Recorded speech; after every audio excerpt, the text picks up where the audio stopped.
terakhir Pak Zaim ya. Oke, Bapak. Iya. Pak Amin. Baik, Mohon Pak maaf, Pak Amin. Zaim. Dia enggak apa Pak Zaim, saya tadi juga telat cuma untuk Pak Agus Maimunnya nanti menyelesaikan. Pak Zaim kemarin sudah karena kemarin juga langsung untuk pre-teachingnya. Ini bahan ujiannya sama pre-teaching sama Pak ya? Sama Pak, tapi ada beberapa tambahan yang saya lampirkan tentang diagnostik kognitif anak-anak yang seperti saran Pak Amin itu. Untuk memetakan pembelajaran anak-anak saya sertakan pada kesempatan ini yang terbaru. Ya, baik, tadi sudah ada pembaruan.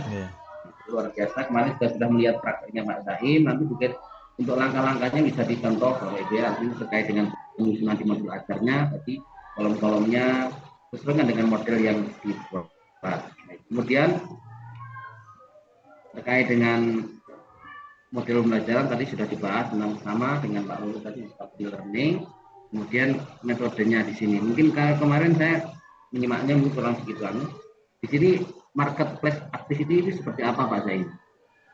Marketplace activity learning seperti dari segi bahasa Pak, pasar Pak, di mana anak-anak itu nanti sesungguhnya itu saya hubungkan dengan diferensiasi konten Pak, di mana saya memfasilitasi anak-anak yang kinestetik. Kan di marketplace itu kan metodenya di mana anak itu berjalan dari kelompok 1 mencari informasi kelompok 2, yang kelompok 2 cari informasi kelompok 1 sudah putar gitu Pak, intinya muter.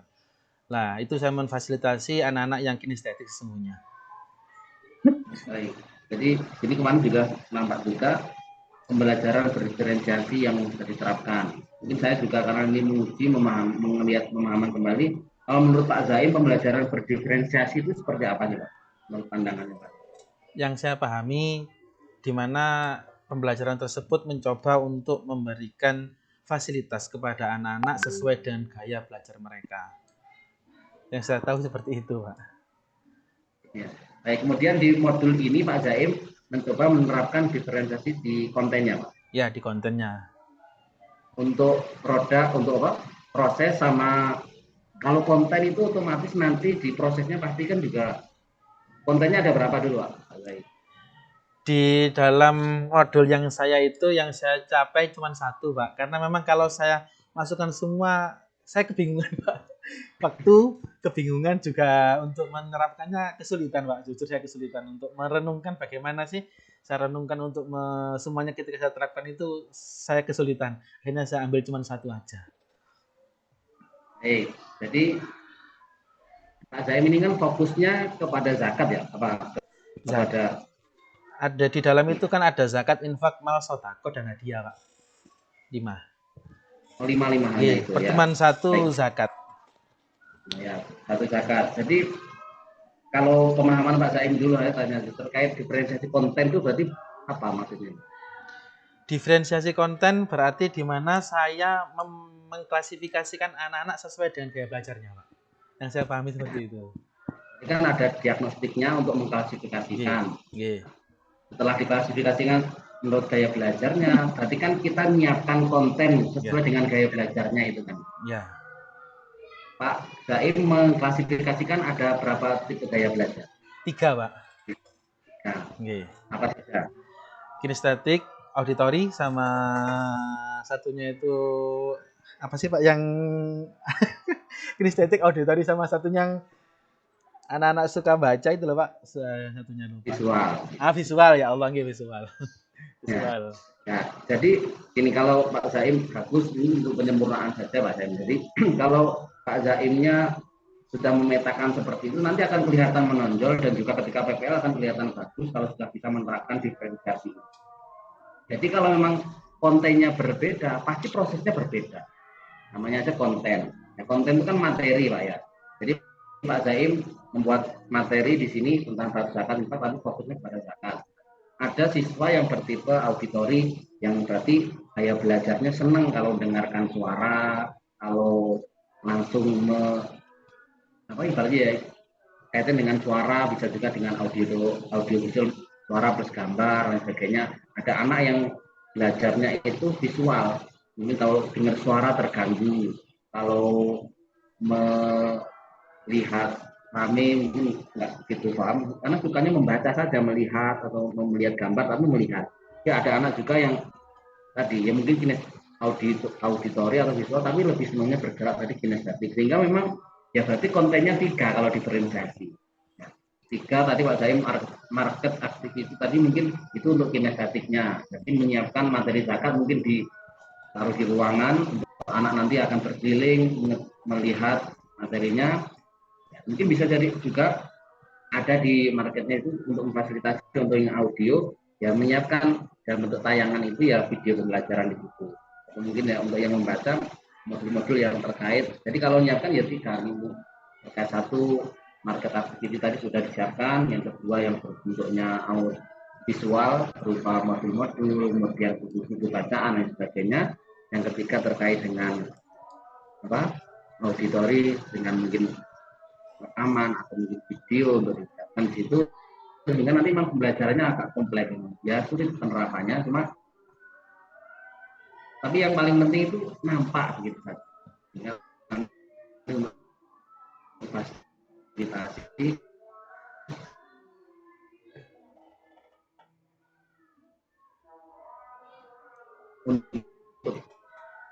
untuk bergantian kelompok. Halo, kok putus? Luar biasa. Halo, putus. Suara saya terdengar? Gini Pak, maaf Pak, sempat putus. Halo Pak, sempat putus. Terdengar suara saya Pak Zain? Gini Pak, mohon maaf, sempat putus Pak. Terdengar. Ya. Putus mana? Oh, baik. Baik, jadi Pak Zain juga di sini di persepsi itu bisa dijelaskan Pak Zain, maksudnya P3 C4 itu apa Pak Zain? Kalau P3 kan sesuai dengan profil pelajar Pancasila, C4 kan sesuai dengan yang ada di dalam modul itu Pak. Salah satu ada creativity, terus kolaborasi, siapa lagi itu Pak yang jadi yang kemarin kan Pak Amin memberikan masukan itu untuk disertakan. Akhirnya saya sertakan itu Pak. Sesuai yang apa di dalam yang yang ada di dalam kegiatan ini. Terkait dengan ya, baik. Terkait dengan critical thinking, kemudian creative thinking, itu masuk dalam model pembelajaran apa 21 Pak ya, dari 4T itu kan. Baik, kalau ini saya terkait dengan cara Pak Zaim untuk menciptakan peserta didik itu yang bisa bernalar kritis atau kreatif itu seperti apa? Kalau di bawah, anak itu mampu mengeluarkan ide-idenya. Terkadang kan kita susah yang anak itu bisa berkomentar untuk bisa mengeluarkan ide-idenya. Kalau Pak Zaim seperti apa untuk menciptakan anak yang kreatif atau critical thinking? Ya salah satunya dengan pemantik itu Bapak, untuk kita pancing. Anak-anak itu kalau kita pancing seneng kok biasanya. Kita pancing terus kita kasih stimulus, kita stimulasi dengan video, dengan apa pengetahuan yang hubungannya dengan pembelajaran bermakna. Itu anak-anak biasanya malah sering celemetan, celemetan dalam artian celemetan positif. Cuman kita tinggal mengarahkan. Kalau bicara angkat tangan dulu lah gitu aja. Nanti akhirnya anak-anak kan bisa berjenjang untuk menyampaikan pendapatnya. Biasanya ngoten. Jadi harus seperti itu, harus memang dipanting dan memang dari gurunya yang memang harus aktif untuk mampu menggali pertanyaan yang berbobot untuk agar bisa mampu menjawab pertanyaan itu Pak ya. Baik, kemudian terkait dengan discovery learning-nya saya kira sudah lengkap sekali dekat pemahamannya. Mungkin bisa digambarkan secara singkat Pak Zain terkait dengan discovery learning-nya di tahapan di sini. Kalau discovery itu cara anak nanti itu bisa yang kegiatan terakhir menarik kesimpulan dari pembelajaran, dan Pak Zaim nanti bisa menilai anak itu paham atau tidak, itu seperti apa, berhasil atau tidak pembelajaran seperti apa. Kalau di dalam sesuai dengan sintak, di dalam sintak yang terakhir di dalam discovery learning kan generalization Pak, di mana di situ anak-anak biasanya nanti ya di dalam pembelajaran di dalam bayangan saya itu anak-anak akan mengeneralisir dari apa yang dia pahami sebelum nanti kita penguatan di terakhir. Jadi apa yang dia pahami sebelum kita konfirmasi itu kita tambahkan di belakang, anak sudah mengeneralisir dari kelompok 1, 2 dan kelompok-kelompok sebelumnya. Itu cara sesuai dengan sintak yang ada Pak. Baik, kemudian kalau menurut Pak Zaim model discovery ini susah atau gampang? Susah itu kalau bagi anak-anak yang kinestetik Pak saya akui. Itu sulit Pak, karena anak kinestetik itu cenderung sulit untuk menyampaikan sesuatu. Itu yang saya, makanya di dalam pembelajaran saya itu saya siapkan berbagai varian itu karena memang salah satunya agar anak kinestetik ini tidak pasif. Dia tetap nanti jalan-jalan dan sekaligus dia ketika nanti ke kelompok lainnya kan otomatis dia menemukan sesuatu dan kembali ke kelompoknya dia akan menyampaikan apa yang diperoleh. Memaksa dia untuk berbicara akhirnya gitu Pak. Itu yang saya bayangkan. Baik, terima kasih. Jadi itu ya, kalau untuk tadi kalau ada anak yang sulit menyampaikan pendapatnya di depan, mungkin juga Pak saya bisa mampu menerapkan realisasi produknya juga bisa masuk ke sana, memfasilitasi anak-anak yang memang cara penyampaian kan kita selama ini menyamakan anak semuanya presentasi ke depan hasilnya, tapi kan presentasi itu kalau diferensiasi kan macam-macam, mungkin hanya anak yang kinestetik senang hanya anak yang visual senangannya gambar, bisa dengan gambar, dengan cetak konsep, tapi disampaikan secara langsung tidak presentasi. Tapi untuk anak-anak yang sifatnya auditori, nulisnya susah, tidak membuat peta konsep, tidak membuat tulisan, tapi langsung ngomong di depan. Itu nanti kan sudah masuk diferensiasi konten. Artinya untuk fasilitasi juga, sehingga memang kalau kita dari kontennya ada sudah berbeda, kita sudah paham anak-anak itu berbeda, sehingga nanti sampai produknya pun harapannya berbeda. Tapi kalau produk itu cara hasil akhirnya, cara menyimpulkan anak-anak, ada yang menyimpulkan dalam bentuk gambar atau kita konsep, ada yang menyimpulkan hanya dengan ngomong, ada yang menyimpulkan bisa dalam bentuk praktek. Nah, untuk kinestetik mungkin prakteknya seperti ini loh Pak. Itu nanti ya untuk tambahan. Baik. Terakhir Pak Zaim, terkait dengan pembelajaran di sini, mungkin bisa kalau kemarin sudah praktek ya, tentunya sudah melihat, teman-teman juga sudah melihat semuanya, mempraktekkan semuanya. Mungkin terkait dengan tindak lanjut Pak Zaim, ketika anak nanti di akhir pembelajaran itu tidak mampu mencapai tujuan pembelajaran yang diberikan. Pak Zaim untuk asesmen penilaiannya dan juga langkah tindak lanjutnya seperti apa? Yang jelas yang pertama ketika saya lakukan formatif Pak, karena formatif itu kan penting untuk menilai dari titik-titik mana anak-anak itu bisa sampai atau tidak. Dari formatif itu, misalkan formatif awal di pertemuan pertama kalau ditemukan anak yang tidak sampai pada tujuan pembelajaran, ya mungkin saya akan memberikan tambahan jam Pak, atau mungkin sifatnya di luar pembelajaran lah agar anak-anak itu paham. Karena apa, formatif kan fungsinya untuk mengetahui titik-titik mana belum sampai tujuan di tengah perjalanan, apakah bahannya bocor, mohon maaf Pak, apakah ini bahannya bocor atau bagaimana.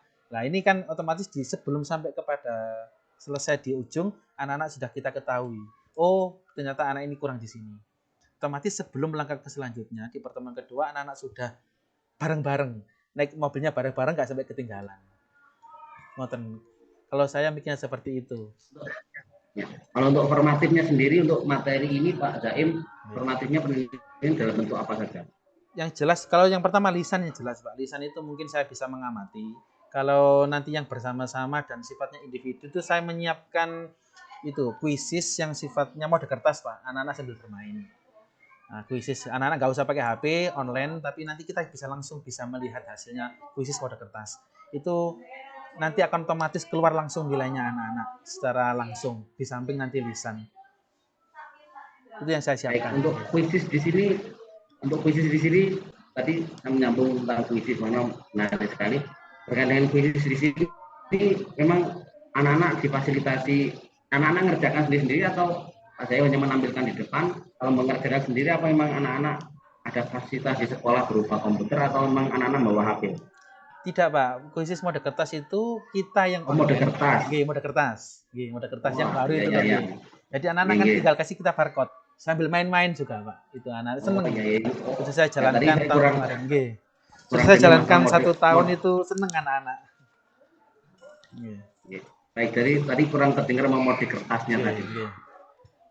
Baik Pak Zaim, mungkin itu saja. Terima kasih terkait dengan pemaparannya. Oke, Untuk sama. lebih jelasnya nanti untuk Pak Zaim khusus nanti bisa ujian privat dengan Pak Agus Maimun sendiri nanti Insya Allah juga nggak jauh beda Oke. tanyaannya juga. Yang penting kalau kompre di sini sebenarnya bukan kalau dikatakan ujian, kalau mau kita nguji semuanya sedetail dengan rubrik penilaian ya akan sulit nanti terkait dengan apalagi kalau penilaian karena memang ya dari LPT kan nggak mungkin nggak lulus seperti itu ya, pasti lulus lanjut berikutnya. Artinya untuk menguatkan kembali Bapak Ibu hanya terkait dengan modul ajar itu karena banyak dari kelompok 1, kelompok 2, kelompok 3, kelompok 2. Artinya yang ternyata modul ajar yang disusun itu belum dipahami dengan baik. Baik terkait dengan rencana ke depan saya modelnya gini, model aja kadang masih belum dipahami. Sehingga mohon maaf mungkin bukannya kita paham, mungkin tidak, hanya biar Bapak Ibu itu dari modul ajar yang disusun itu benar-benar paham.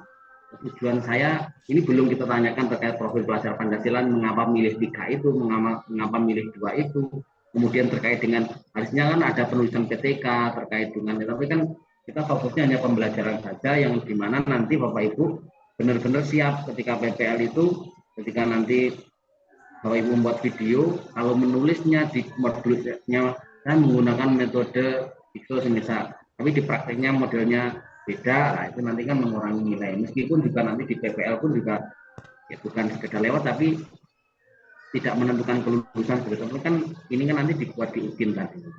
Intinya jangan sampai kita itu nanti membuat modul ajar, tapi ternyata kita nggak paham yang kita buat itu apa. Antara prakteknya dengan yang ditulis berbeda jauh. Nah, itu kan nanti artinya ya timpang gitu kan. Prakteknya gini kok ditulisnya gini lah, itu nanti jangan sampai seperti itu ya. Baik, mungkin itu Bapak Ibu terkait dengan apa yang saya sampaikan. Ya mungkin karena juga ini nggak lengkap ya semuanya, mungkin perwakilan nanti kalau sampaikan ke teman-teman juga, karena ini juga mungkin terakhir dengan saya di kegiatan mulai dari Lokakarya sampai kemarin bercicing sampai hari ini kompre. Ya, titip salam kepada teman-temannya. Mohon maaf kalau mungkin ada banyak kurangnya dari saya dalam pembimbingan mungkin karena memang waktu yang sangat terbatas, tidak ada Bapak Ibu kita pun ngecek ini pun juga nggak bisa maksimal dalam artian detail tugas yang dikumpulkan sehari ngecek kita tugas dan sebagainya itu kadang kelewatan sehingga yang penting kita sampaikan pokok-pokoknya saja yang intinya harapannya seperti itu yang diharapkan sehingga nanti ke depan bisa lebih baik lagi. Sehingga sekali lagi mohon maaf kalau banyak kekurangan, Sami-sami Pak, salah ucap dari saya ataupun juga dalam menuju kemarin yang kelompok kedua yang mungkin ya terlalu dan sebagainya. Intinya saya hanya ingin menguji, melihat Bapak Ibu pahamnya terhadap modul ajar yang dibuat itu. Gitu ya. Insya Allah nanti untuk PPL pasti enggak dengan saya karena sudah guru pamongnya, dosennya sudah yang baru-baru semuanya. Dengan nanti harapannya silakan diperbaiki untuk modul ajarnya sesuai dengan instruksi dosen yang baru. Kalau ada masukan yang baru dari guru pamongnya ya, ininya silakan diikuti dengan sebaik-baiknya. Karena tujuan akhirnya adalah ini bukan nilai lulus, tapi pemahaman kita terkait kurikulum merdeka ini bisa bagus sehingga nanti dalam prakteknya di sekolah kita bisa menerapkan dengan baik-baiknya. Ya. Baik, terima kasih Bapak Ibu sekali lagi, semoga sukses semuanya. Amin, Allah saya selalu mendoakan Allah PAI 9 sampai akhir tidak ada yang kendala. Terus semuanya Pak Lulu ya. Oke, Pak. Terima kasih, Pak. Terima kasih Pak Amin, mohon maaf. Nah, setelah ini Pak. Saya tunggu kabarnya lulus 100% untuk PAI 9. Takdiran, Pak. Nama Pak Zaim. Pak Amin, mohon maaf saya konfirmasi pribadi. Baik, ini kan simak. Tadi, mohon maaf Pak Amin mau tanya. Tadi Pak Agus jam 4 atau jam 5 Pak Amin? Kok balas di saya jam 5 katanya? Oh jam 5 ini kok. Bisa bilang saya kok 17.00. Ngapunten sebelumnya. Oh, okay. Tadi bilangnya ke saya itu nanti 14 sampai 15 memang. Cuma kalau memang Pak Agusnya menjawab jenengan pribadi jam 5 berarti jam 5 gitu. Oh, jam 5. Ikuti Pak Agus mau. Tadi bilangnya ke saya nanti bilang Pak saya menghubungi saya antara jam 4 sampai jam 5 seperti itu. Oh, ngoten nggih. Nggih, Pak. Tapi kalau bilangnya jam 5 berarti jam 5 mau. Nggih, Pak. Terima kasih Pak, mohon maaf. Baik, terima kasih Bapak Ibu. Saya ingin cukupkan. Selamat beristirahat untuk melanjutkan kegiatan berikutnya untuk PPL-nya. Semoga sukses semuanya. Amin. Baik, terima kasih. Saya akhiri. Wassalamualaikum warahmatullahi wabarakatuh. Waalaikumsalam warahmatullahi wabarakatuh. Terima kasih Sehat-sehat, Pak Pak. Amin. Terima kasih Pak. Mohon Rezeki maaf. lancar, Pak Amin. Mohon izin lah Bapak Ibu. Nggih, nggih. Thank you, Pak. Terima kasih.